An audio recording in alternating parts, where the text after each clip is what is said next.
নমস্কাৰ মই সাংবাদিক পংকজে আপোনাক সকলোকে পুনৰবাৰ মোৰ ইউটিউব চেনেল তথা ফেচবুক পেজ পংকজ লিমকালে আন্তৰিকতাৰে স্বাগতম জনাই এই মুহূৰ্তত লৈ আনিছোঁ এটা বিশেষ গুৰুত্বপূৰ্ণ খবৰ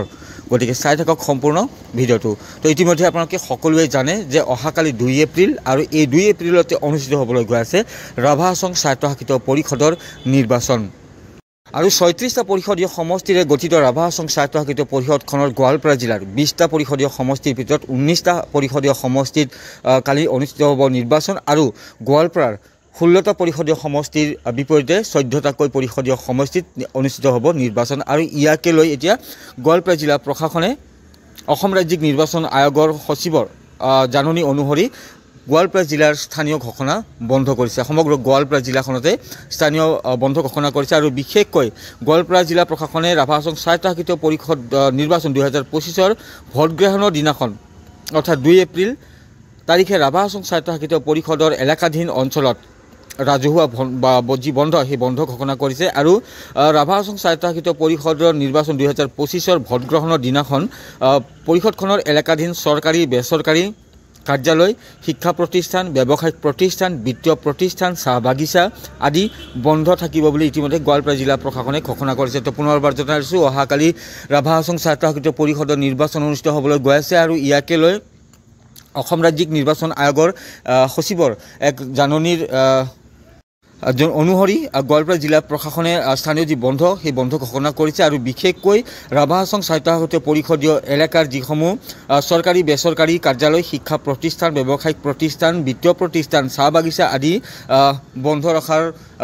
ঘোষণা কৰা হৈছে গোৱালপাৰা জিলা প্ৰশাসনৰ তৰফৰ পৰা তো আপোনালোকলৈ অনুৰোধ যদি খুব সম্ভৱ হয় আৰু যদি একো অসুবিধা নহয় আপোনালোকৰ তেন্তে আপোনালোকে ভিডিঅ'টো যিমান পাৰে শ্বেয়াৰ কৰি দিব তো উল্লেখ কৰি দিব বিচাৰিছোঁ ইয়াৰ লগে লগে যে অহাকালি ৰাতিপুৱা 7 বজাৰ পৰা ভোট গ্ৰহণ প্ৰক্ৰিয়া আৰম্ভ হ'ব আৰু বিয়লি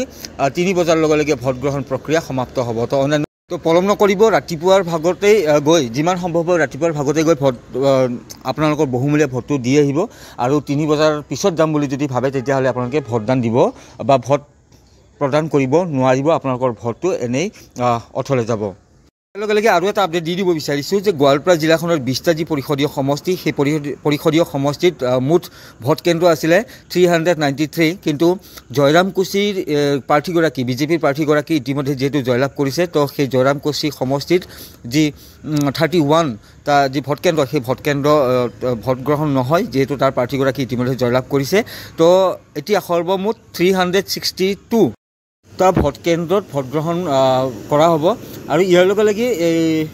যি ভোটাৰৰ জনসংখ্যা সেই ভোটাৰৰ জনসংখ্যা আছিলে 2,54,996 কিন্তু জয়ৰাম কোচীত যেটো প্ৰাৰ্থীগৰাকী জয়লাভ কৰিছে তো তাৰে যি ভোটাৰৰ সংখ্যা আছিলে সেয়া আছিল 14,971 এইখিনি সংখ্যা মাইনাছ কৰি সৰ্বমুঠ ভোটাৰৰ সংখ্যা 2,40,025 গৰাকী ইতিমধ্যে আপোনালোকক জনাই দিছোঁ মই যে আৰু 53 গৰাকী প্ৰাৰ্থীৰ অহাকালি বেলট পেপাৰত ভাগ্য নিৰ্ণয় কৰা হ'ব সমগ্ৰ জিলাখনতে ৰাভা হাছং যৌথ সংগ্ৰাম সমিতি বিজেপিৰ প্ৰাৰ্থী কংগ্ৰেছৰ প্ৰাৰ্থী যি নিৰ্দলীয় প্ৰাৰ্থী আছে সেই নিৰ্দলীয় প্ৰাৰ্থীসহ সৰ্বমুঠ 53 গৰাকী প্ৰাৰ্থীয়ে প্ৰতিদ্বন্দ্বিতা কৰিব আৰু তেওঁলোকৰ ভাগ্য কালি বেলট পেপাৰত বন্দী হ'ব